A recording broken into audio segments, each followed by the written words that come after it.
My name is Tyler. I'm 19 and live in Southwest Michigan. This all happened a couple of weeks ago, in early April. I live with my parents, and I'm currently attending community college in town. The street I live on is 1 block away from the worst neighborhood in the city. Every morning at around 8 a.m., I get in my car and drive to school. This particular morning, when I got to my car, I noticed it was trashed.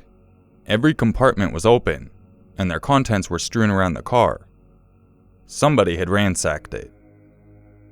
After taking inventory, I deduced that nothing of value had been taken. I turned the key in the ignition, but nothing happened. The battery was dead. After getting out to open the hood, I noticed that my neighbor, Crazy Carl, was crossing the street to talk to me. He lived diagonally from my parents' house. We called him Crazy Carl because he was pretty out there. He was always blaring music and yelling at his dogs. Sometimes he would light off fireworks in the middle of the night, which is something no normal person would do in the city. We usually let it slide because he is a Gulf War vet, and we figured he is suffering from PTSD or something. He asked me if I noticed that my car had been spray painted. When I said no, he showed me a brown line on the rear left quarter panel. I thought it was dirt at first, but upon closer inspection, I noticed that it was indeed brown spray paint. Carl told me that 2 other cars on the street had been tagged like mine, and that their windows were smashed in. I realized that my car window had not been smashed in, because I always kept my car unlocked. Carl offered to jumpstart my battery with his truck, and I obliged.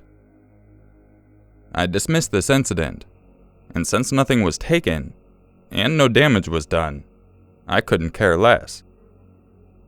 Fast forward 2 days later. It was about midnight, and I came up from the basement, where I sleep, to get a glass of milk.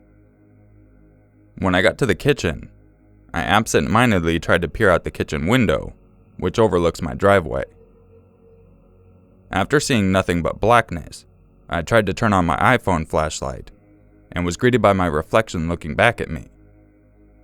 The very instant I turned off the flashlight, I heard a loud smack on the window. I was startled so bad that I fell backwards on my ass. Then my dog, a miniature schnauzer named Sophie, ran to the back door, which is also in the kitchen, and started growling. All the hair on her back was standing up. I quickly rose to my feet to make sure the door was locked. Then I picked up my dog and ran downstairs and grabbed a machete that I had bought from a flea market that summer. Then I remembered that my parents were asleep upstairs. I wanted to warn them, but I was frozen in fear. I wondered if I was dreaming this. Was that really my reflection in the window? Or had I not noticed that it was someone else in my groggy state? I sat huddled in the corner for 3 hours until my mom woke up to go to her 3rd shift job. I told her what happened, and she told me it was probably a dream. Nevertheless, we turned on the outside light and both walked around the house a couple of times. After deciding it was nothing, my mom left for work and I went back to sleep. I slept through my first class that day, and decided the rest of my classes weren't important. Both of my parents were at work at this time, and I was in the basement, cuddling with my dog and watching Urmaker's videos. The April Fool's one, to be exact. I had my headphones on for complete immersion. That's when I felt a draft.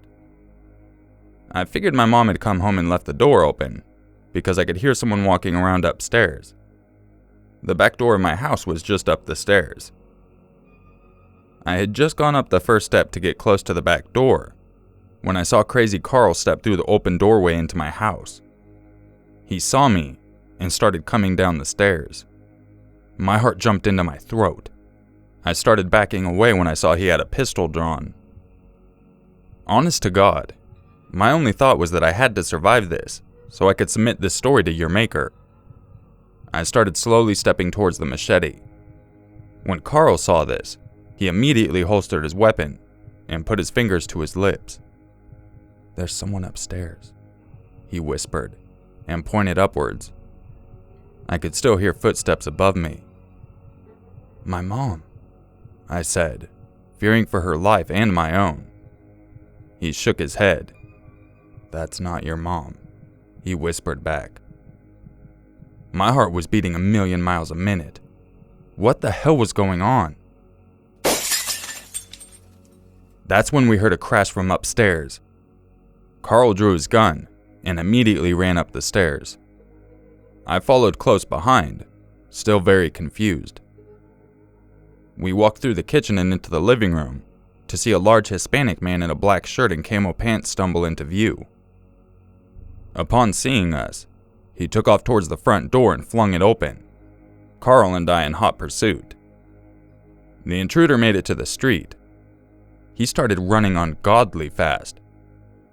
He turned to the street corner and was gone. After giving up pursuit, Carl explained to me that he had noticed this man acting suspicious for the past few days. He said that he had never seen him on the street before, and that he thinks he was the one who was breaking into the cars on the street. He said that when he saw the man go around the back of my house, he decided to follow. He apologized for scaring me, and I thanked him for potentially saving my life. Something didn't add up, though. How had the man gotten through the locked door? That's when I realized I was the biggest idiot in the world. There was something of value that had been taken from my car. My spare keys, including a key to the back of my house.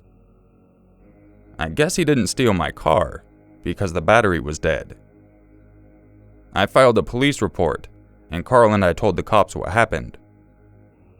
As far as I know, they haven't caught the guy, but car robberies and B&Es are common in this part of town.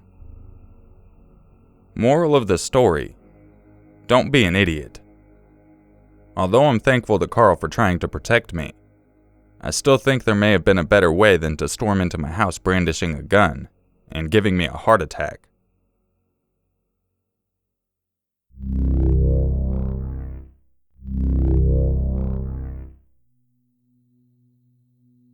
What I'm recounting is a true story, and to this day, my wife and I are still terrified by it. It was about 9 years ago, and my wife was about 8 months pregnant with our first child. At the time, we lived in a pretty rural part of town, and when it got dark, everything was pitch black, the only lights being the ones emanating from our house. It was Saturday, and we were watching a movie, like we still do today. My wife was already asleep. Usually she would stay awake throughout the movie, but since we'd been working on the house most of the day, she was exhausted. I knew she was asleep, as I could hear the soft snores coming from her mouth. I took advantage of this, and set the popcorn in her lap rather than having to hold it. I let out a small laugh, making sure not to wake her. It was probably 45 minutes later when the movie ended, and I had started to pick up the mess of blankets and pillows we made. I stopped abruptly when I heard the crunch of footsteps outside. I put it off as nothing, since there was a lot of wildlife. Until I heard a loud thud. And when I say this, I don't just mean a small knock on the walls. I mean a gunshot loud thud. Immediately, I grabbed the largest kitchen knife. I saw my wife's head pop up from the couch, confused. I put a finger to my mouth, trying to make sure she didn't scream. Another thud. This time my wife had gotten up, and she was grabbing another knife, and stood next to me. Whatever was out there was not an animal. I remembered my cat was outside, and I almost shrieked, as our cat, called Carrots, was really special to us. From the look on my wife's face, she knew what I was thinking. We both sprinted towards the door. I acted natural and shouted, "Carrots, time to come in." I heard his meow echo, and he walked in. I picked him up and pointed to the basement. Nina, my wife, and I slowly walked over there, turning off the lights the more we advanced. I opened the trap door to the basement, let Carrots into the basement, then I helped my wife get down, and then I made my way down the ladder, locking the trap door on the way. When I got down there, Nina had already turned on the lights and was fixing up the couch to sit down. "Maybe we should wait. It could be some hunters," I recall her saying.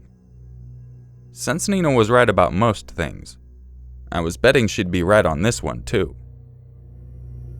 We waited a while, until I heard the soft snores from Nina again. Carrots was snuggled up against her big belly, so I knew that if something happened, it was my job to protect them now.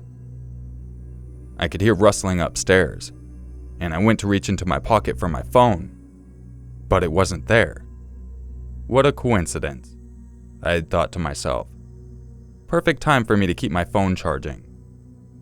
The rustling became louder and louder as it moved around the house.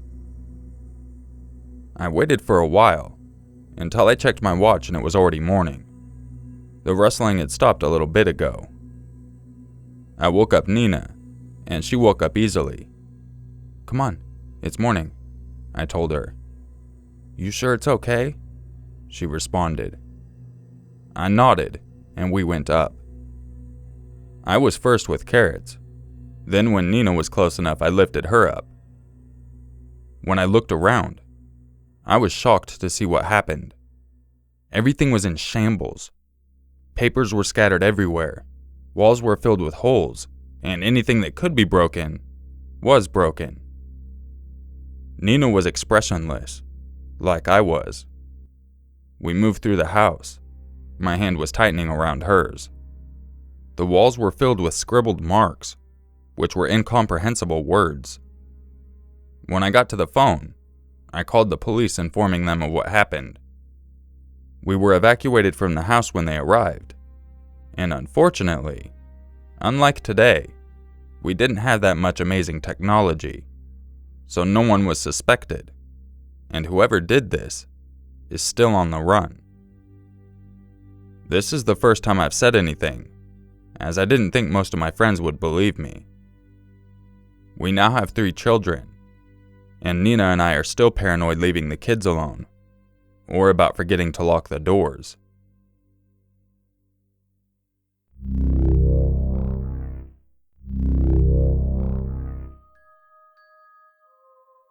I hope you enjoyed this video, and I hope at least a couple of you got a nice jump scare out of this.